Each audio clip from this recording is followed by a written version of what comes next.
welcome back to the channel. So today I'm going to be doing a comparison between the Motorola Moto G9 Plus and the new Moto G30.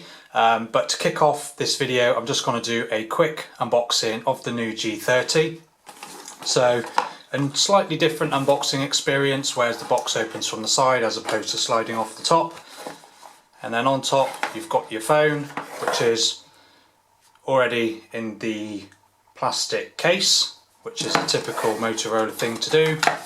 And then in the box you've just got your paperwork, your fast charging brick and your USB-A to USB-C charging cable. Okay, so here we have the two Motorola phones that I'm going to be doing a comparison on today.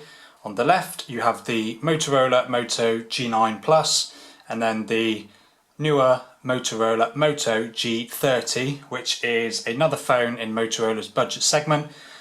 This was released along with the Moto G10, which is essentially the same in terms of its size and what it looks like, but it just compromises on a few specs, mainly the camera and performance.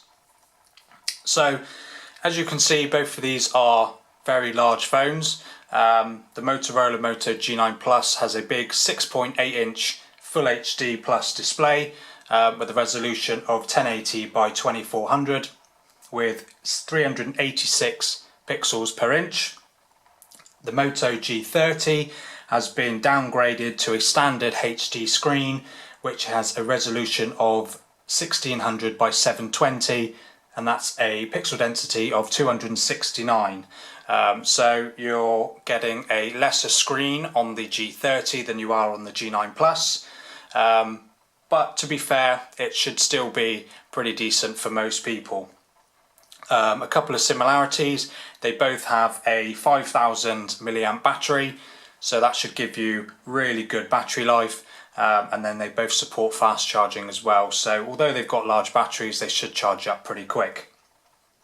In terms of the design, they've both got a quad camera set up on the back with a 64 megapixel main camera on both, which is followed up by an 8 megapixel ultra wide and then two 2 megapixel macro and depth sensors. On the back you've got a plastic glossy finish on the G9 Plus, but on the G30 you've got more of a matte finish. This is the dark pearl colour, I believe.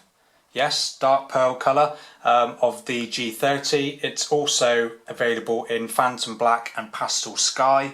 Pastel sky being like a more pinkish sort of colour. So of course the matte black on the G30 is not going to be collecting as many fingerprints as what you're definitely going to get on the G9 Plus.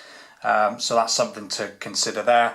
They both, of course, in true Motorola fashion, come bundled with a screen, not screen protector, a clear plastic case which comes on the phone when you open the box.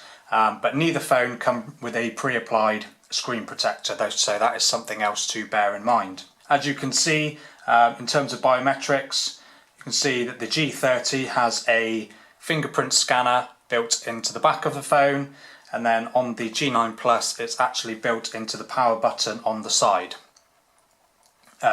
So personally I actually really like the fingerprint scanners on the side. I think they are very easy to get to. I mean, it's literally just done that really quickly there. I don't think I've powered on the G30. In terms of the front facing cameras, you've got a hole punch camera in the top left which houses the 16 megapixel selfie camera of the G9 Plus, and then you have a 13 megapixel 13 megapixel selfie camera on the G30. Okay, so I've just set up the G30 with very basic information just to get into the phone. And I mean, to be honest, I was a bit dubious about getting a phone with a 720p display, but so far I'm impressed. You can definitely tell it's a 720p display.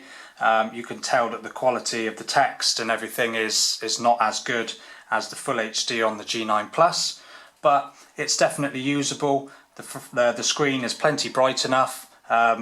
I'm going to be doing a more real-world test on the general use of the G30 like I did with the G9 Plus. So I'll test out what the screen is like in outside on a bright day, what the viewing angles are like and all that sort of stuff. So yeah, this is just a quick comparison between the two. Also, one thing that you get on the G30 which you don't get on the G9 Plus, if I can find it, display refresh rate. So you can actually upgrade to a 90 Hz refresh rate on the G30, so you've got a standard 60 Hz refresh rate on the G9 Plus. Obviously a 90 Hz refresh rate is nice and smooth. It does take a bit more of a toll on your battery life, but then there's of course the option to put it on auto, so it can switch between 60 and 90 how it sees fit. In terms of performance, the G30 has a Snapdragon 662 chip, which is a mid-range chip, and the G9 Plus has a Snapdragon 730G, which is again a mid-range chip, but it is more powerful than the 662. Both of these models have 4 gigs of RAM and 128 gigabytes of storage, so you know you've got plenty of storage there on both of these models. There is an option on the G30 to get 6 gigs of RAM and 128 gigabytes of storage. I can't remember if there is definitely one on the G9 Plus. I think there is, but I went for the 4 gigs just for the purposes of reviews and comparisons and all that sort of stuff.